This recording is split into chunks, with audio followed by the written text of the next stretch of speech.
En 1906, Pablo Valencia emprendió el viaje de México a California en busca del preciado oro. Sobrevivió sin agua durante una semana, 7 días enteros. Después de ser rescatado, narró su experiencia ante la sed. La saliva se espesa y al cabo de un tiempo, un nudo parece formarse en la garganta. La lengua se hincha hasta tal punto que dificulta la respiración y genera una angustiosa sensación de estar ahogándose.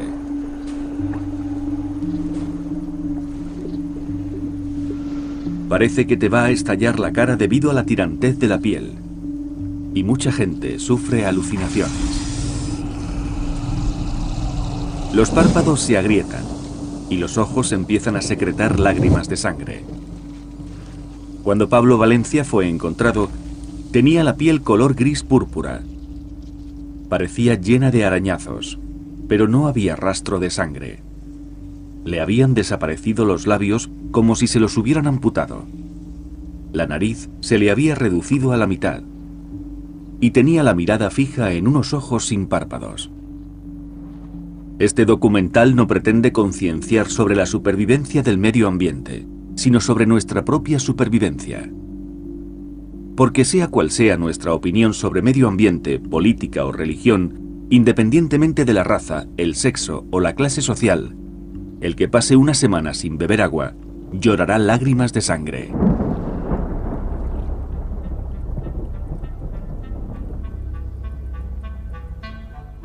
Oro azul, la guerra del agua. Cuando exploramos el universo en busca de vida, lo que buscamos es agua. Solo a partir de su forma líquida es posible la vida, del tipo que sea.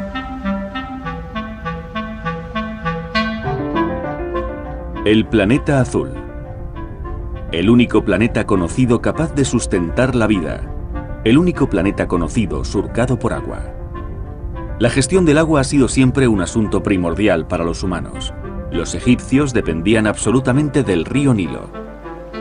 Y los romanos utilizaron técnicas de ingeniería para suministrar agua a sus ciudades.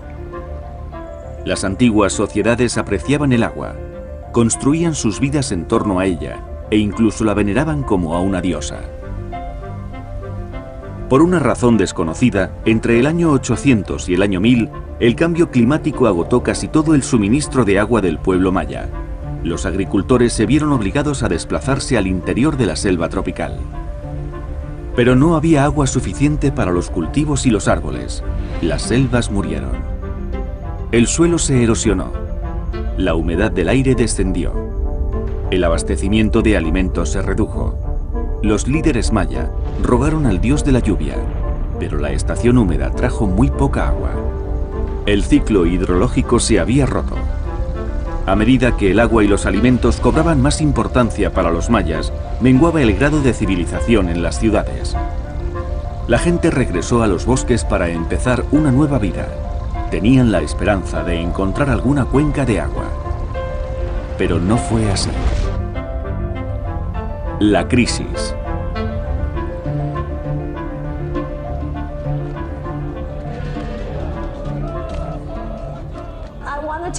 Quiero hablar de la crisis mundial del agua. Sabemos que el mundo se está quedando sin agua. Se suponía que no iba a pasar porque ya habíamos aprendido la lección. No sé si es en tercero o en sexto curso, pero nos enseñan que esto es un ciclo. Cuando llueve, el agua cae desde las nubes al suelo y lo empapa para que luego crezcan la hierba y los árboles. A veces hay tanta agua debajo de la superficie que se forman lagos y ríos, como cuando estrujamos un brick de zumo. Los llevan el agua de nuevo al océano. Una vez allí, se evapora hasta el cielo y vuelve a formar las nubes. El viento empuja esas nubes hacia la tierra y llueve de nuevo. Así pasa una y otra vez en una cadena que nunca se rompe. El 97% del agua de la Tierra es agua salada. Solo el 3% del agua de la Tierra es dulce. Gran parte está contaminada y no es apta para el consumo. ¿Cómo se ha producido la contaminación de nuestras aguas? La agricultura emplea sustancias químicas para aumentar la productividad. Se utilizan para compensar el descenso del agua disponible, pero contaminan las reservas del subsuelo. Las emisiones de gases de los coches también contaminan las nubes, pero quizá las mayores culpables sean las fábricas. La contaminación del agua se asocia con el aumento del índice de abortos y con la reducción de la cantidad de esperma. Es un problema tan grave que el gobierno malayo propuso aplicar la pena de muerte a quien contaminase el agua. Este es el río más contaminado de Estados Unidos. Sus aguas contienen el virus de la polio, de la tuberculosis y de la hepatitis. Siempre tratamos de advertir a los extranjeros de lo que hay en el agua para que no se metan en el río. Ninguno de nosotros se va a meter en el agua para rescatar a nadie. Son aguas envenenadas. Tenemos una plataforma que desplegamos para atravesar el río y para que los extranjeros puedan volver a México. En el hospital local tienen preparadas muchas vacunas, unas 18 diferentes. Se las ponen a los agentes que caen al agua para evitar que enfermen.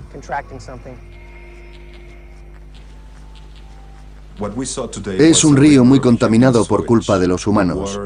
El agua apesta como nada que haya olido nunca. Por aquí fluyen unos 25.000 litros por segundo. El río va hacia el noroeste, donde están los campos de cultivo. Y esos productos son los que se consumen después en Ciudad de México. De modo que estamos siendo envenenados. Las aguas fecales regresan a nosotros en forma de comida. Estamos contaminando y agotando las existencias de agua dulce.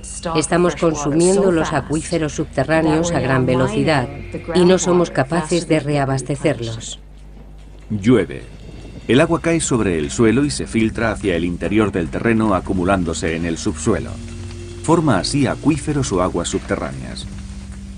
Pero ¿qué cantidad de nuestras existencias de agua se almacenan en el subsuelo? Solo podemos hacer un cálculo aproximado. Por eso el aumento de nuestra dependencia de las aguas del subsuelo es un asunto que merece ser estudiado. En Oriente Próximo también existió una especie de Atlántida, pero que resultó ser real. La ciudad recibía el nombre de Ubar y desapareció sin explicación. Un grupo de arqueólogos descubrió, a partir de la extracción de aguas subterráneas, que se la había tragado el desierto. Y eso es algo que está ocurriendo actualmente en Florida. Socavones gigantes aparecen en el suelo e inmensas cavidades que se abren en la superficie. Los efectos no siempre son tan evidentes como un hoyo o una ciudad perdida, pero regiones enteras pueden hundirse a medida que se agotan las cuencas de agua. Han extraído el resto del agua que quedaba bajo la ciudad. La ciudad se está hundiendo literalmente y las iglesias empiezan a inclinarse. El hombre lleva más de 1000 años ideando formas de aprovechar el agua del subsuelo. La diferencia ahora es la tecnología. En la actualidad, podemos extraer 113.000 millones de litros de agua subterránea al día. Fabricar un coche de gama media supone unos 350.000 litros de agua. De 2 a 7 barriles de agua por cada barril de petróleo. Un microchip, 32 litros. La comunidad agrícola empezó a explotar los acuíferos cuando aún no había demanda sobre este recurso. Actualmente, la ley les permite utilizar cantidades limitadas. Cuando extraemos agua para el riego, parte de ella vuelve a filtrarse al terreno en lo que se llama recarga o flujos de retorno. Mientras no extraigamos más agua de la que se recarga, estaremos utilizándola de un modo sostenible. El problema es que extraemos hasta 15 veces más agua del subsuelo de la que regresa a él, y eso es la causa de la actual crisis. La gente no asume que el mundo se está convirtiendo en un desierto. En muchos lugares los desiertos se han extendido. Nuestros suelos se erosionan. Los vientos, las inundaciones y la sobreexplotación de los pastos provocan daños en la superficie de la tierra y la endurecen hasta el punto de dificultar el filtrado del agua. Nuestra fuente de vida se va a través de los sistemas de alcantarillado y de los ríos y llega directamente a los océanos. En la tierra desaparece la humedad y la vida.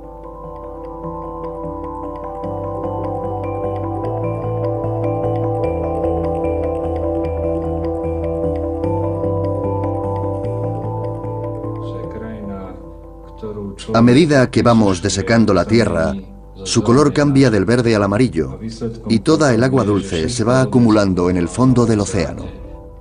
Las inclemencias del tiempo. Mientras el océano es un mundo de huracanes y tempestades, en el interior la tierra cada vez recibe menos lluvia y las tormentas son tan violentas que solo erosionan más el suelo. Nos enfrentamos a los problemas que nos enseñaron en el colegio, sobre este ciclo del agua que jamás acabaría. Técnicamente esta afirmación es cierta, pero si no puedes acceder al agua, si la extraes de un acuífero y la viertes en el desierto, o si la contaminas, la malgastas inútilmente. Eso es lo que debemos entender. No hay lugar en el mundo donde podamos escapar de esta realidad. Los países ricos tardarán más en sufrir las consecuencias, pero hay zonas donde ya las están sufriendo y nadie escapará de la crisis del agua. Si hay algo que vaya a afectar a nuestras vidas es eso, la preocupante escasez de agua. Vemos nuestros lagos llenos de agua y pensamos, ¿dónde está el problema? Hay muchísima agua, pero si el lago se secara, ya no habría más agua. Tenemos que empezar a abordar el asunto de las fuentes renovables, las que proceden del ciclo hidrológico. Estamos llegando a una situación en la que cada vez hay menos fuentes renovables. Con la ayuda de los expertos en el tema deberíamos calcular cuánta agua queda exactamente, cuáles son las fuentes renovables y cómo definirlas. Esa es realmente la tarea más urgente, averiguar cuáles son los límites y respetarlos.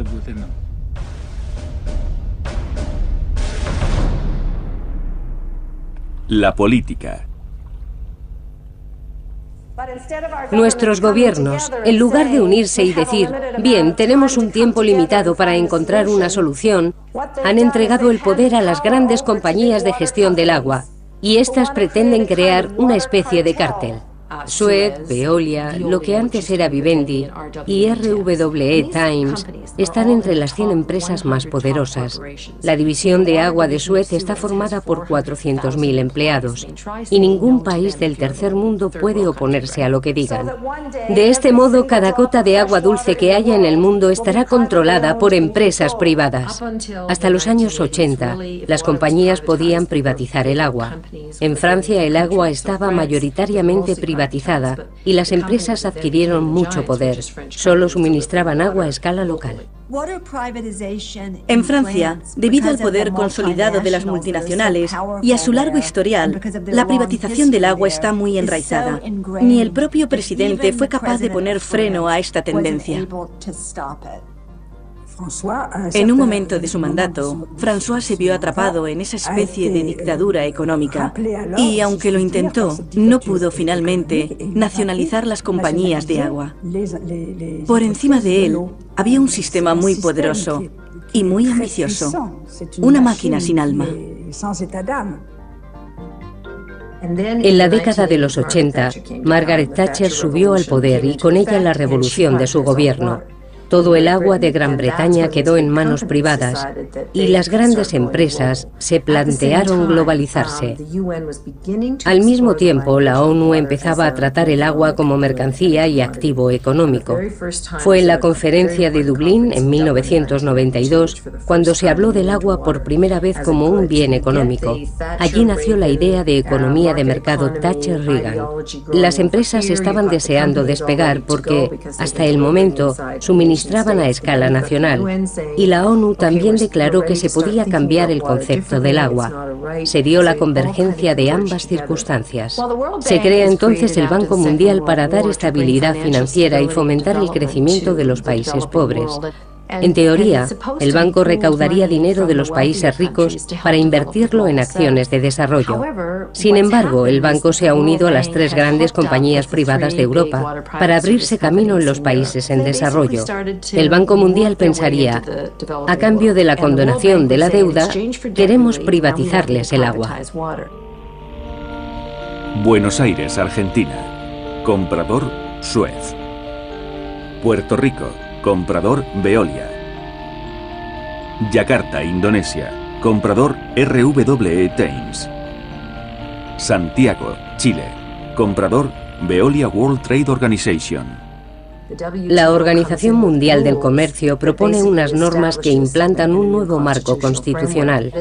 Está dirigido por lo que llamamos el Quad y engloba a Estados Unidos, Canadá, la Unión Europea y Japón. El Quad toma todas las decisiones relevantes. Sus empresas determinan la agenda, deciden cuándo se celebran las reuniones y cuentan con miles de policías para sofocar las revueltas. Los agricultores convocaron una manifestación. El secretario del Sindicato de Agricultores surcoreano era un hombre llamado Kyung Hae. Procedía de una comunidad devastada y la gente ya se estaba matando entre vecinos. Kyung Hae trepó por la barricada de la policía. Llevaba un cuchillo en la mano y se lo clavó en el corazón. Cayó, golpeándose hasta llegar al suelo. Murió 2 horas después en el hospital, convirtiéndose en un símbolo. Estas reglas para el comercio no son frases escritas sobre un papel, son directrices que afectan a muchas personas. Es el nuevo colonialismo, aunque esta vez no llega en barcos.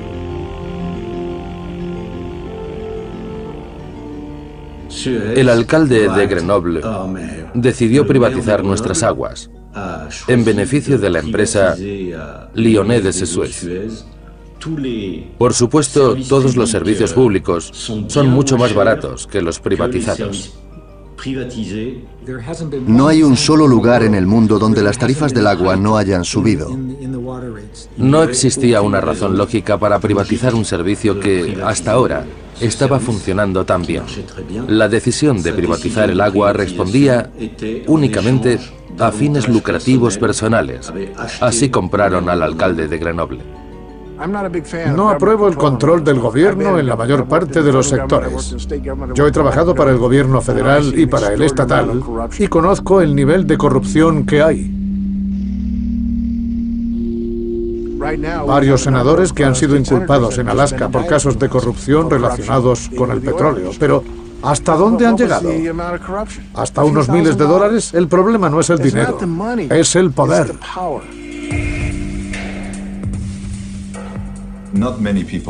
Antes de convertirse en presidente de México, Vicente Fox era el director general de Coca-Cola en Latinoamérica. Así que Coca-Cola recibió una de las concesiones de agua más generosas de todo México durante su gobierno. La gente no sabe hasta qué punto hay una conexión directa entre el gobierno, los recursos de agua y los servicios para las fábricas de su jurisdicción. Quiero ser muy claro con la situación de México. El presidente Fox no nos concedió favores en el asunto del agua, ni en ningún otro asunto relacionado con ella.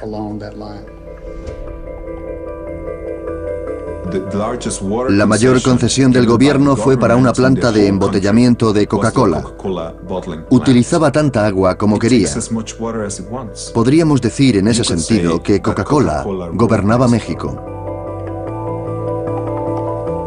Pensemos, por ejemplo, que Wall Street decide que esta es la mercancía en la que hay que invertir durante los próximos 50 años.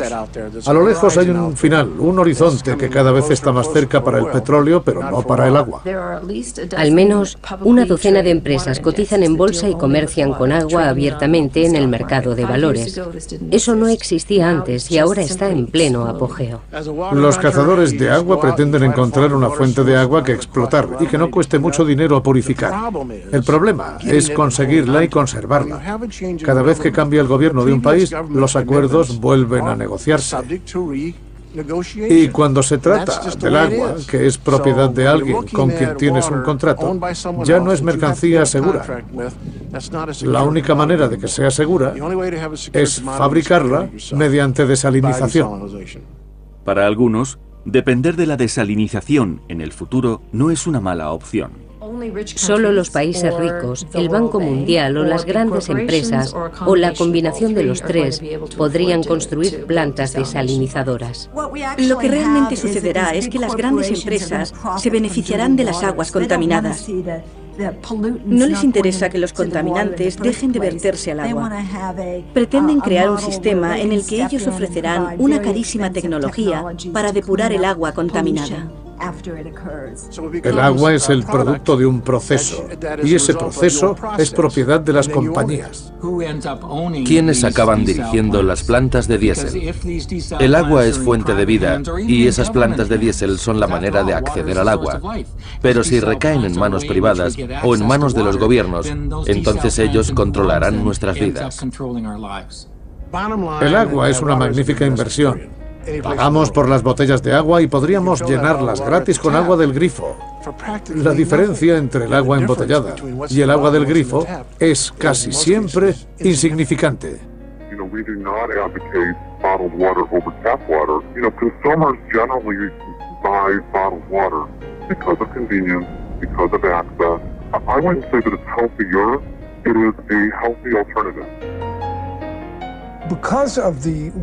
Debido a la escasez de agua en todo el mundo, los grandes lagos empiezan a estar en el punto de mira.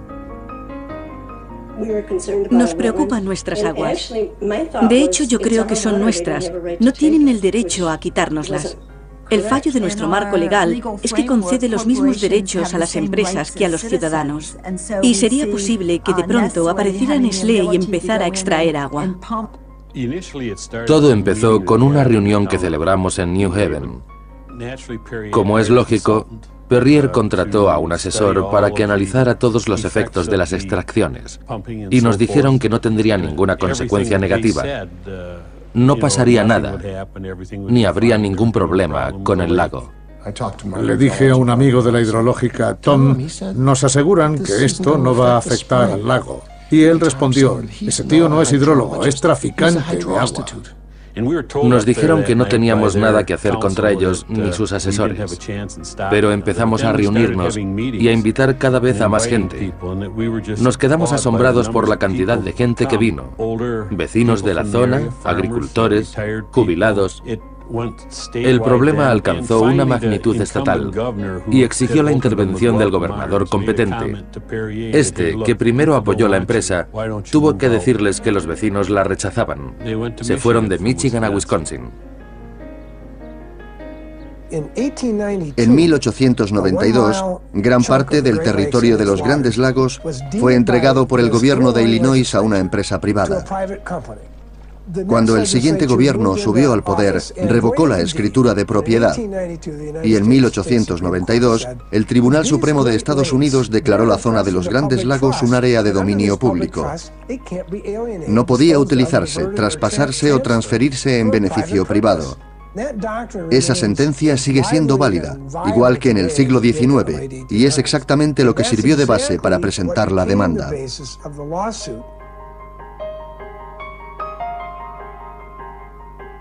MCWC estaba aún esperando respuesta cuando Nestlé empezó a enviar cartas a los miembros de la asociación. Era gente joven que había manifestado su opinión en la prensa y les advirtieron de que iba a presentar demandas con el objetivo de intimidarlos y silenciarlos. Cuando las empresas demandan a ciudadanos activistas, normalmente se apoyan en argumentos absurdos y suelen perder. Pero eso no evita que el ciudadano tenga que incurrir en cuantiosos gastos por los honorarios de los abogados. Servirse de estas demandas para disuadir a los activistas resulta indignante, pero es una medida totalmente lícita. Me pareció ultrajante, pero... Pretendían intimidar, y su actitud afectó a MCWC como organización y personalmente a mi madre. No me importaba lo que Nestlé pudiera hacerme. Yo luchaba contra ellos y estaba decidida, pero no iba a permitir que nadie se metiera con mi familia, en particular con mis hijos.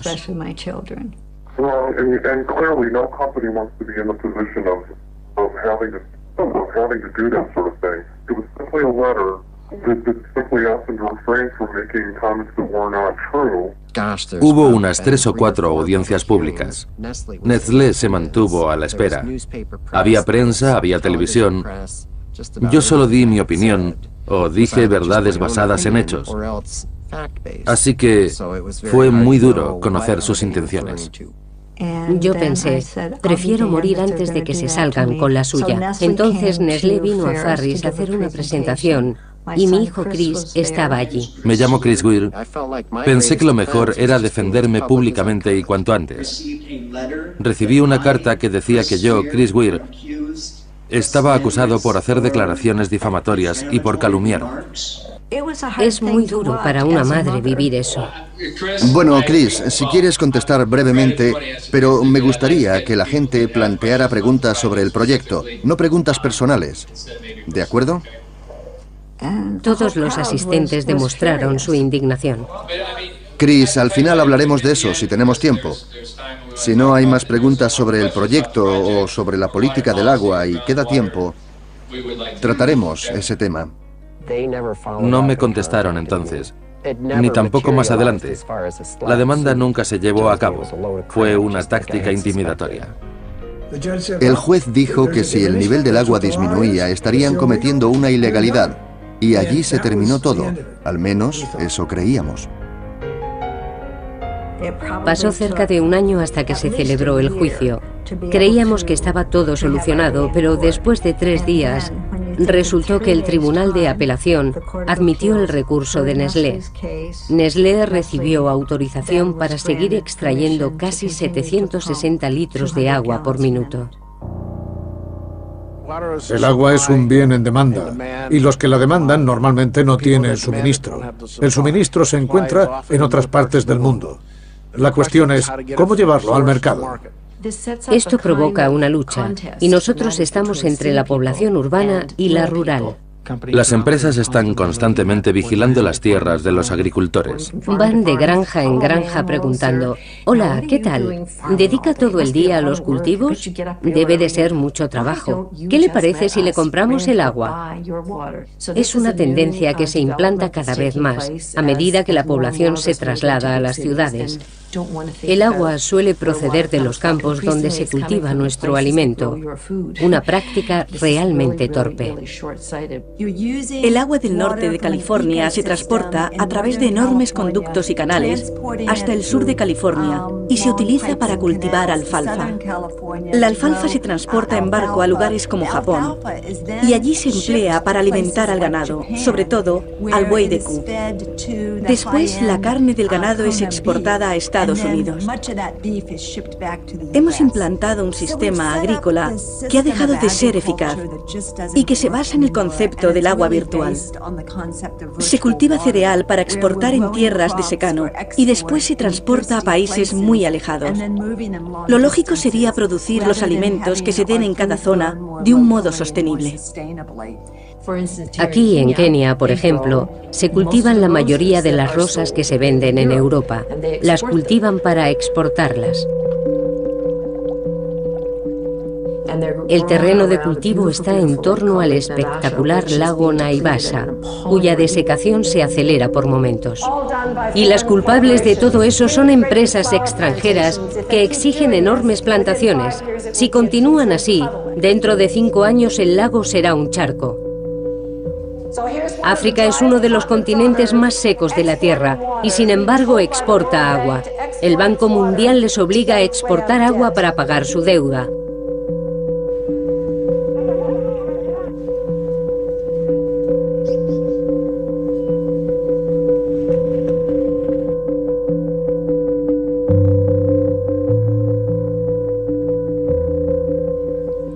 Es un robo, es casi una forma de asesinato. Joan Thorpe Ruth era realizadora de documentales y fue nominada a los Oscar. Como conservacionista de la riqueza de África, vivía en Kenia e invirtió grandes esfuerzos por salvar el lago Naivasha. Joan estaba durmiendo cuando sus asesinos rompieron la ventana más próxima a su cama. Ella se despertó y trató desesperadamente de protegerse con las mantas y de enfrentarse a los 3 hombres. Los hombres dispararon sus rifles de asalto AK-47 desde el otro lado de la ventana. Dejaron la habitación destrozada y las cortinas llenas de agujeros. 2 balas alcanzaron a Joan en la pierna, otra en la cadera. Joan se arrastró hacia el baño para tratar de detener la hemorragia con la manta, pero murió desangrada. Allí donde un río que fluye en libertad, Las compañías ven una fuente de ingresos, una materia prima que explotar, como si se tratara de petróleo. Ya se está consolidando la nueva generación, la de las guerras del agua. Las guerras del agua. El símbolo chino del agua no solo significa agua, también control. En mi opinión, eso tiene un significado muy profundo, porque saber controlar el agua es ahora la base del poder. La palabra rivales deriva de la palabra latina ribus, río. Los rivales eran pueblos situados cada uno en una orilla. Y cuando la tecnología avance, podrán extraer agua de la atmósfera, sacarán agua del cielo y desaparecerán las nubes. Nos las robarán. New techniques for controlling the weather are being tried. When conditions are right, rain is made to fall by seeding clouds with dry ice or silver iodine.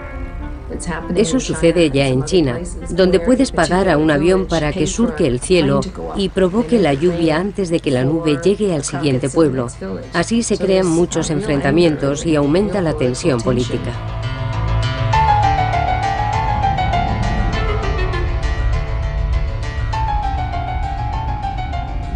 Y el caso de California es peor.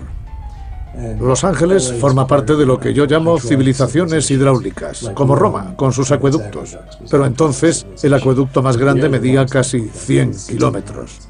Ahora el más largo, que yo mismo he medido, recorre casi 2.300 kilómetros desde la fuente de agua más lejana de Los Ángeles hasta la ciudad. Además, Los Ángeles no se ha planteado cuál debería ser el límite. No les interesa que exista. En Los Ángeles viven 18 millones de personas. Si tuvieran que depender del agua de la zona, solo podrían vivir 3 millones. La primera medida que tomarán en Los Ángeles será reducir la agricultura y acabar con las granjas.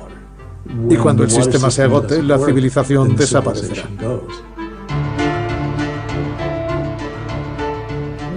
Una de las guerras por el agua más violentas se libra en torno al río Kaveri.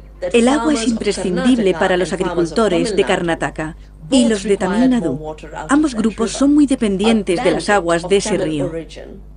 Un delincuente de origen tamil, Veerapan, secuestró a un hombre de Karnataka para exigir un rescate. Quería que le pagasen en grandes cantidades de agua para Tamil Nadu. Fue como una partida de ajedrez enmarcada en las guerras del agua.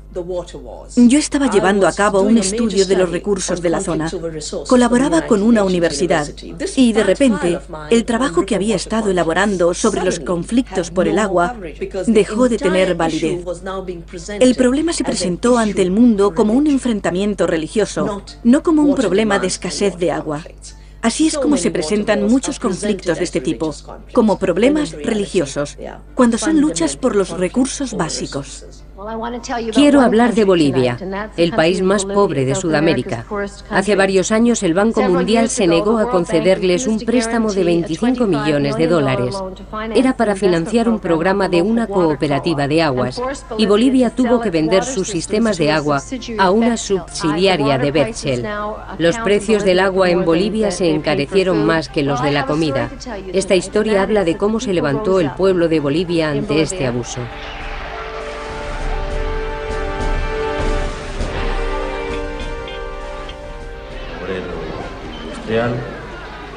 Y cuando en Bolivia se privatizó el agua, la gente, nosotros no podíamos concebir que un empresario privado, un inversionista transnacional, podía apropiarse del agua. Es decir, la gente o tenía que pagar por el agua o tenía que dejar de comer y por lo tanto no tuvo otra alternativa que decir no a la privatización del agua. Una rebelión popular, una forma organizativa de multitudes de gente, que desde los campesinos hasta los vendedores de las calles, y empezamos una resistencia. El gobierno sacó al ejército y a la policía para garantizar la seguridad jurídica de la empresa, garantizar las utilidades y las ganancias de la compañía. Es curioso, el Banco Mundial ha impuesto este tipo de control y adquisición en muchos países en vías de desarrollo. Los servicios sanitarios, la educación, el sector de la energía, las minas. Pero cuando se trata del agua, algo se remueve dentro de nosotros y aunque no hayamos protestado en otras ocasiones, lucharemos por nuestra agua. Asociados a una abierta complicidad de los gobernantes en ese tiempo en Bolivia, que inclusive se privatizó el agua de la lluvia, es decir, que se prohibía a la gente el acumular el agua de la lluvia. Así comienzan las guerras civiles, cuando el ejército trata de controlar a los disidentes locales, enfrentados a las compañías internacionales. ¿A quién protegen? Su pueblo no tiene agua y ellos protegen a los inversores extranjeros. Más de 100 heridos de bala, numerosos detenidos. Civil, hubieron más de 20 francotiradores que mataron e hirieron a la gente. Hugo Daza, un adolescente de 17 años, fue asesinado de un tiro en la cara.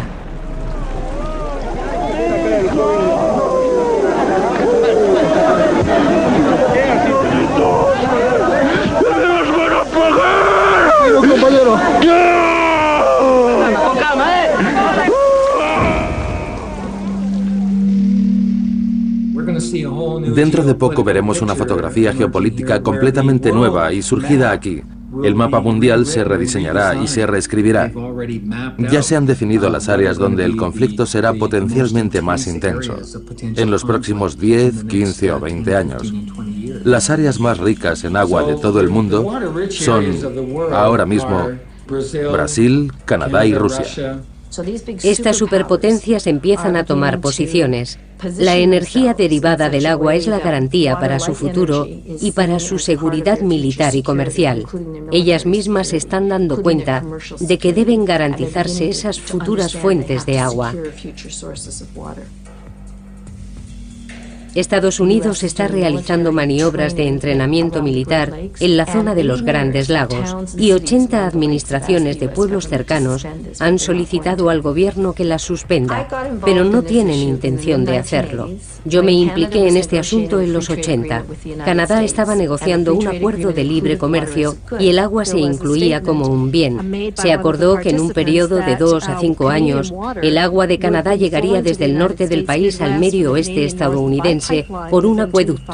¿Quién lo sabía? Querían trasladar esa agua a un megacráter en las rocosas para convertirlo en una especie de inmensa reserva. Nadie se levantó en nuestro país contra Estados Unidos para reivindicar nuestra agua. Estados Unidos consideraría esa protesta muy grave, tanto como si colocáramos misiles a lo largo de la frontera con su país. No tolerarían algo así. En el nuevo marco internacional, donde el agua recibe el mismo trato que el petróleo, la protección de ese bien se garantiza a través de la defensa militar. Parte de Brasil se asienta sobre uno de los acuíferos más grandes del mundo, el Guaraní. Se trata de una de nuestras principales fuentes de agua dulce en el futuro. Recientemente, Estados Unidos ha establecido una base militar justo en la frontera con Paraguay. Como saben, en Estados Unidos también se enfrentan al problema de la escasez de agua, de modo que este asunto cada vez adquiere más importancia en su agenda de política exterior. El exsecretario de Defensa Donald Rumsfeld emprendió una misión secreta a una serie de lugares en Sudamérica, Paraguay entre ellos. Pretendía tantear la situación y averiguar si era posible aumentar la presencia de fuerzas estadounidenses en la zona. Poco después de la visita de Rumsfeld, unas 500 fuerzas especiales se asentaron en una base militar de Paraguay. Para cuando quisimos darnos cuenta de que los estadounidenses venían a establecerse en la región, ya era demasiado tarde. El Parlamento de Paraguay ya lo había aprobado. Sin duda ninguna, esa región del planeta se convertirá en el Oriente Medio del agua en el futuro. Los estadounidenses se conducen siempre del mismo modo. y principalmente su gobierno abordan todos los problemas desde una perspectiva económica, militar y depredadora. Y cuando se encuentran con algo que no pueden conseguir con palabras, emplean la fuerza. Este enfoque económico a tan corto plazo es el mismo que adoptaron para la guerra de Vietnam y la guerra de Irak. ¿Qué más hace falta? ¿Acaso no han aprendido aún la lección? El camino hacia adelante. Hace unos pocos días, el gobierno boliviano echó a patadas a Bechtel del país.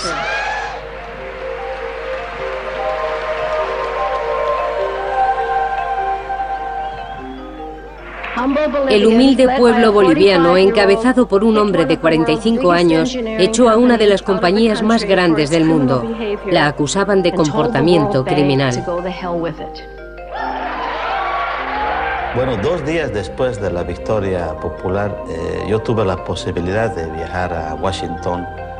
Primera vez en mi vida que salí a Estados Unidos. Segunda vez en mi vida que salía fuera de mi país. Este zapatero de Cochabamba, Bolivia, pronunció uno de los discursos más conmovedores que he oído. Solo somos dueños del agua y del aire. The only thing that is ours anymore is our water and our air. Posibilitó la pérdida del miedo que se tiene frente a los poderes constituidos económicos, financieros, políticos y militares. Es que la única fuerza capaz de transformar el mundo, capaz de transformar la sociedad, es esa capacidad de unidad, de organización y de movilización de la gente frente a cualquier poder. El auditorio quedó tan conmovido que no se conformaron con aplaudirle. Se levantaron de las sillas. Fue una ovación impresionante que no terminaba nunca. Fue un momento estelar porque venía de una escabrosa historia, una historia real. Nos estamos quedando sin agua y no tendría que ser así. Pero aún no es demasiado tarde. La Tierra tiene un poder de recuperación increíble. Su capacidad para renovarse es asombrosa. La mejor manera de luchar contra la privatización del agua es garantizar el acceso de todo el mundo al agua. De ese modo se elimina la necesidad de comercializarla. A pesar de lo que digan las grandes compañías, la solución es muy sencilla: devolver el agua a su ciclo natural y dejar que la tierra se irrigue con agua de lluvia. Nosotros estamos ofreciendo una solución muy sencilla y muy barata. Todos los años invitamos a jóvenes y voluntarios a un campamento de verano. Pasan aquí cerca de 2 semanas y son un gran apoyo para nuestra asociación. Vienen entre 100 y 400 personas que se dedican a construir pequeñas presas de madera en los arroyos y preparan los abrevaderos para acumular el agua. Esperamos que con eso nuestro planeta amarillo vuelva a ser verde. Eso puede traer la lluvia a países en sequía, porque fomenta la creación de nubes y de agua en la atmósfera. Además, esto nos permite crear muchos puestos de trabajo en los países pobres de todo el mundo. La alternativa azul constituye una solución sencilla y barata a un problema muy complejo. Francamente, ese es el único antídoto contra la desalinización. Es el tipo de actitud que debemos asumir para reconstruir los sistemas de agua subterráneos. Debemos dejar de recurrir a los acuíferos y no extraer más agua de un modo tan inconsciente. En Estados Unidos, la mayor parte del consumo de agua se destina a la agricultura, así que la solución al problema pasa por revisar nuestros métodos agrícolas. La eficacia del agua en la agricultura hidropónica es de 20 a 30 veces superior que en los cultivos en el exterior. Este sistema consiste en verter el agua directamente en la base de la planta a través del goteo o microirrigación. Por ejemplo, podemos criar tilapias en cautividad y cuando crecen emplear esa agua rica en nutrientes para regar los cultivos. El exceso de agua que llega a la raíz se recoge y vuelve a utilizarse para los peces, es decir, se reintroduce en el sistema. Estas tecnologías son las que salvarán el planeta en el próximo siglo. Cuando era pequeño, no pensaba en eso. Creía que todo el mundo iba al colegio que a todo el mundo le regañaban sus padres. En mi colegio hacíamos campañas, apoyábamos la lucha contra el cáncer y se recaudaban fondos para países en desarrollo. Un lápiz cuesta un penique. Por 5 peniques puedes comer un día. Enseñábamos cosas así. Y entonces dijo que por $70 se podía construir un pozo, pero allí moría mucha gente por carecer de agua potable. Les costaba creerlo, se quedaron perplejos. ¿Cómo te puedes poner enfermo por beber agua? ¿No tienen que beber? Entonces le preguntamos, si no tienen agua corriente, ¿dónde van para conseguirla? Nos dijo que a veces recorrían hasta 3 kilómetros de distancia. Conté los pasos que había desde mi clase hasta la primera fuente, y no había más de 10. Pensamos, qué encanto. Quiere construir el pozo. Vamos a cenar. Era tan pequeño que no nos lo tomamos en serio. Y entonces soltó. Hay personas que mueren porque no tienen agua y no hacéis nada por ayudarles. Unos días más tarde, conseguí que me hicieran caso y me propusieron un modo de ganar ese dinero: cortar el césped. Jamás pensamos que seguiría firme en sus propósitos. Dibujé un termómetro que gradué del 0 al 70. Quería explicarle el tiempo que le llevaría a conseguir esa cantidad. Tardé 4 meses en reunir los $70 y los llevé a una ONG dedicada a construir pozos. Me miraron como diciendo, bueno, cuesta un poco más de $70. Me sentí fatal. Vino muy decepcionado porque construir un pozo no costaba $70, sino 2.000. Me dejó sorprendida y pensé, si en vez de 70 le hubiera dicho 2.000, quizá hubiera tratado de conseguirlos igual. Es demasiado para un niño de 6 años. Empecé a hablar en mi barrio y a recaudar dinero, y creamos la fundación El Pozo de Ryan. Conseguimos recaudar $2 millones que, hasta el momento, han servido para construir 266 puntos de abastecimiento de agua. Hemos ayudado a 500.000 de personas. Todo el mundo da el acceso al agua, por supuesto, pero habría que crear una comisión para los temas relacionados con el agua. Piensen en el cambio climático. Hay grupos trabajando en este campo desde hace 20 años y han tardado mucho en concienciar a la gente y en promover los cambios legislativos imprescindibles para atajar el problema. Y el tema del agua exige el mismo esfuerzo. La ONU debe elaborar una convención que declare el agua un derecho humano y de dominio público. No se le puede negar a nadie por el simple hecho de que no puedan pagarla. Con esta exigencia, llevamos el problema a un plano internacional. La actitud de las empresas privadas se ha globalizado, ha trascendido al ámbito nacional del derecho. Debemos dotar al mundo de un instrumento internacional que controle estas empresas. Estamos hablando de un asunto de vida o muerte, pero es necesario arriesgarse. A veces será peligroso, pero tenemos el poder del pueblo de nuestro lado. A pesar de la disconformidad de los habitantes de Freeburg, la empresa embotelladora Poland Springs construyó una planta en su territorio. Para apaciguar el descontento, Poland Springs regalaba una caja de botellas de agua a los 50 primeros vecinos que visitaran sus instalaciones. Liderados por Howard Dearborn, un republicano de 80 años y dueño de un supermercado local, los ciudadanos vertieron el agua de las botellas en la laguna del Lovewell, de donde había sido extraída. El proceso judicial costó más de $1 millón. Hemos aprendido y hemos desarrollado nuevas formas de recaudar fondos, pero deben comprender que somos ciudadanos normales, vivimos día a día y esto es algo muy complejo para nosotros. No sé si habrá algún activista dentro del grupo. Cuando procedes de las bases, los legisladores no te ven como un activista. Creo que esa es la ventaja, lo que tenemos a nuestro favor, porque no pueden acusarnos de estar todo el día protestando. Seguramente lo que resulte de esto ya no nos afectará a ninguno de nosotros porque estaremos muertos. Pero luchamos por nuestros hijos y nuestros nietos. Y si no hacemos algo para salvar la situación, ¿qué quedará? Lo importante es que esa gente está ahí. Republicanos, demócratas, todos están unidos y eso es admirable. Porque si el dinero empieza a ser más importante que el agua, ¿a dónde llegaremos?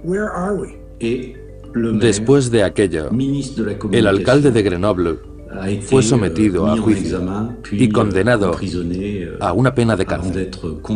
Nos hemos creado enemigos muy peligrosos. Pero como decía mi madre, la gente fuerte tiene enemigos fuertes. La protección del agua no solo debe producirse a escala gubernamental ni a escala global. Nosotros, como pueblo, debemos proteger el agua del siglo XXI. ¿De cuánta agua dispongo? ¿Cuánta me pertenece? Deberíamos saber eso, igual que sabemos el nombre de nuestra ciudad.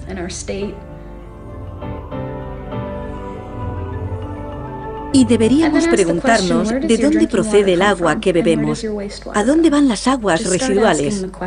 No tenemos que hacer nada más, solo preguntar. En la cafetería de mi colegio vendían agua Ice Mountain.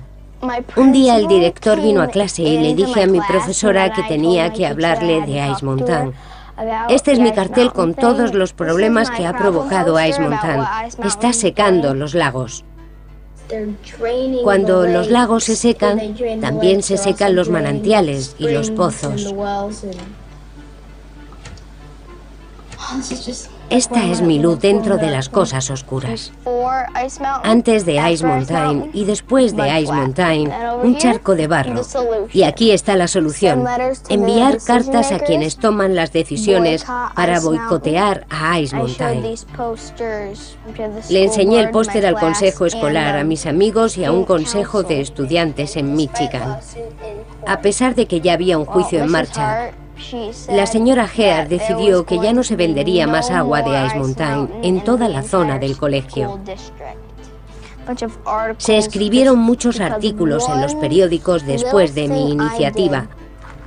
Luego hablé con los dueños de los supermercados. Fui a las tiendas y les conté lo que pasaba. Fueron muy amables conmigo y también aceptaron no vender más agua de Ice Mountain.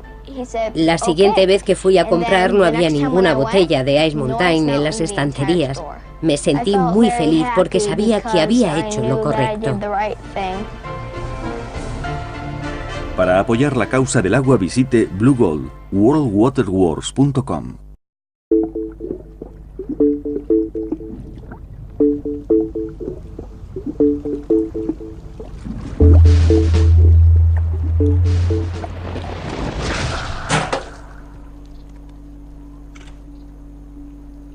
En 1906, Pablo Valencia emprendió el viaje de México a California en busca del preciado oro. Sobrevivió sin agua durante una semana, 7 días enteros. Después de ser rescatado, narró su experiencia ante la sed. La saliva se espesa. Y al cabo de un tiempo, un nudo parece formarse en la garganta. La lengua se hincha hasta tal punto que dificulta la respiración y genera una angustiosa sensación de estar ahogándose.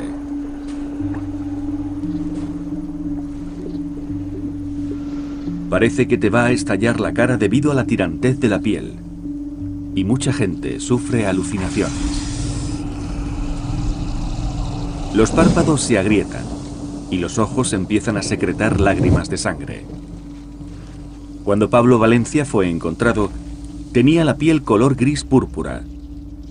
Parecía llena de arañazos, pero no había rastro de sangre. Le habían desaparecido los labios como si se los hubieran amputado. La nariz se le había reducido a la mitad y tenía la mirada fija en unos ojos sin párpados. Este documental no pretende concienciar sobre la supervivencia del medio ambiente, sino sobre nuestra propia supervivencia. Sustancias químicas para aumentar la productividad se utilizan para compensar el descenso del agua disponible, pero contaminan las reservas del subsuelo. Las emisiones de gases de los coches también contaminan las nubes, pero quizá las mayores culpables sean las fábricas. La contaminación del agua se asocia con el aumento del índice de abortos y con la reducción de la cantidad de esperma. Es un problema tan grave que el gobierno malayo propuso aplicar la pena de muerte a quien contaminase el agua.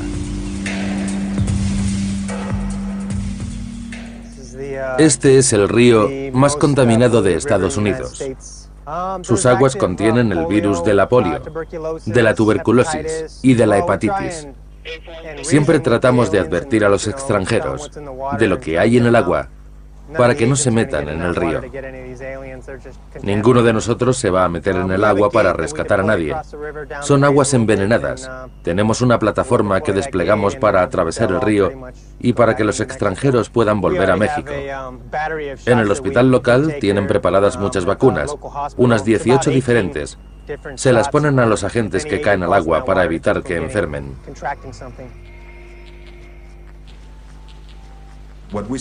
Es un río muy contaminado por culpa de los humanos. El agua apesta como nada que haya olido nunca. Por aquí fluyen unos 25.000 litros por segundo. El río va hacia el noroeste, donde están los campos de cultivo. Y esos productos son los que se consumen después en Ciudad de México. De modo que estamos siendo envenenados. Las aguas fecales regresan a nosotros en forma de comida. Estamos contaminando y agotando las existencias de agua dulce. Estamos consumiendo los acuíferos subterráneos a gran velocidad y no somos capaces de reabastecerlos. Llueve. El agua cae sobre el suelo y se filtra hacia el interior del terreno acumulándose en el subsuelo. Forma así acuíferos o aguas subterráneas. Pero ¿qué cantidad de nuestras existencias de agua se almacenan en el subsuelo? Solo podemos hacer un cálculo aproximado. Por eso el aumento de nuestra dependencia de las aguas del subsuelo es un asunto que merece ser estudiado. En Oriente Próximo también existió una especie de Atlántida, pero que resultó ser real. La ciudad recibía el nombre de Ubar y desapareció sin explicación. Un grupo de arqueólogos descubrió, a partir de la extracción de aguas subterráneas, que se la había tragado el desierto. Y eso es algo que está ocurriendo actualmente en Florida.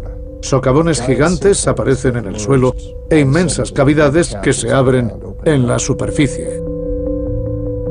Los efectos no siempre son tan evidentes como un hoyo o una ciudad perdida, pero regiones enteras pueden hundirse a medida que se agotan las cuencas de agua. Han extraído el resto del agua que quedaba bajo la ciudad. La ciudad se está hundiendo literalmente y las iglesias empiezan a inclinarse. El hombre lleva más de 1000 años ideando formas de aprovechar el agua del subsuelo. La diferencia ahora es la tecnología. En la actualidad, podemos extraer 113.000 millones de litros de agua subterránea al día. Fabricar un coche de gama media supone unos 350.000 litros, porque sea cual sea nuestra opinión sobre medio ambiente, política o religión, independientemente de la raza, el sexo o la clase social, el que pase una semana sin beber agua, llorará lágrimas de sangre.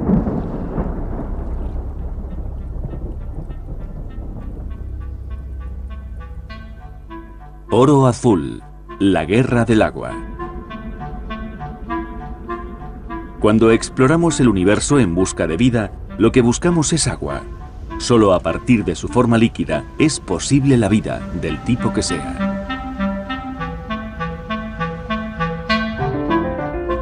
El planeta azul. El único planeta conocido capaz de sustentar la vida. El único planeta conocido surcado por agua. La gestión del agua ha sido siempre un asunto primordial para los humanos. Los egipcios dependían absolutamente del río Nilo. Y los romanos utilizaron técnicas de ingeniería para suministrar agua a sus ciudades. Las antiguas sociedades apreciaban el agua, construían sus vidas en torno a ella, e incluso la veneraban como a una diosa. Por una razón desconocida, entre el año 800 y el año 1000, el cambio climático agotó casi todo el suministro de agua del pueblo maya.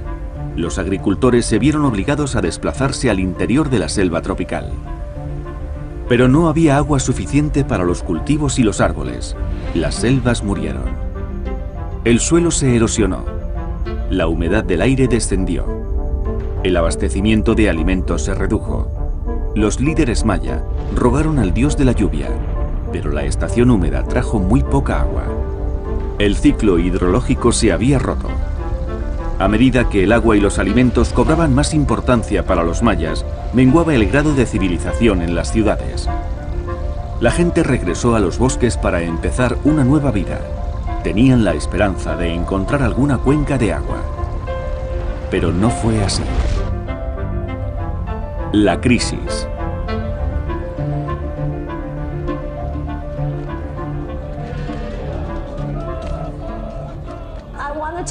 Quiero hablar de la crisis mundial del agua. Sabemos que el mundo se está quedando sin agua. Se suponía que no iba a pasar porque ya habíamos aprendido la lección.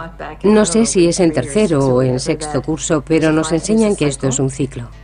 Cuando llueve, el agua cae desde las nubes al suelo y lo empapa para que luego crezcan la hierba y los árboles. A veces hay tanta agua debajo de la superficie que se forman lagos y ríos, como cuando estrujamos un brick de zumo. Los llevan el agua de nuevo al océano. Una vez allí, se evapora hasta el cielo y vuelve a formar las nubes. El viento empuja esas nubes hacia la tierra y llueve de nuevo. Así pasa una y otra vez en una cadena que nunca se rompe.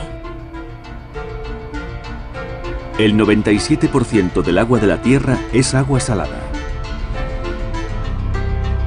Solo el 3% del agua de la Tierra es dulce. Gran parte está contaminada y no es apta para el consumo. ¿Cómo se ha producido la contaminación de nuestras aguas? La agricultura emplea